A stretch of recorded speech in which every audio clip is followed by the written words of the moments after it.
The People's Joker wasn't for me, but I'm really happy that it exists because it was made for an underrepresented group of people.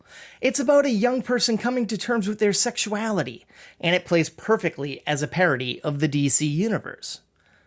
It's basically the story of Joker the Harley Quinn challenging the patriarchy and the totalitarianism of Gotham City by running an illegal underground comedy club where she falls in love and feels comfortable in her skin for the very first time.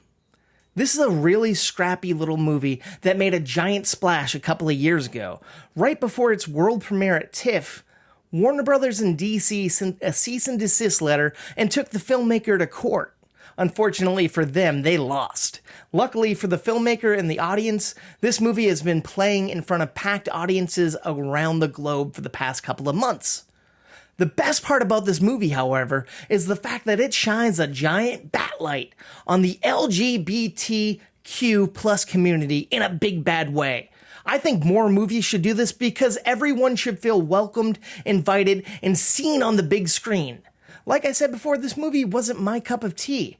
However, the audience I saw it with ate it up and loved every second of this flick. Now, my major problem with this movie is it's all over the place. The continuity is abysmal. The writing is mediocre. The acting is subpar, and it was pretty much shot in front of a green screen the whole time. It just felt like one giant Joker fan fiction, which is fine, but it's just not for me. However, it did take some major swings that I loved.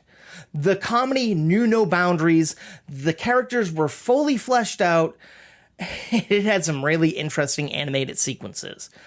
I gotta say, this movie had more heart and soul and much more going on than Todd Phillips's Joker.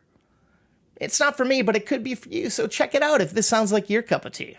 And check out my movie review podcast, Movie Toast, news and reviews available wherever you get your podcasts. Thank you, and please stay toasty.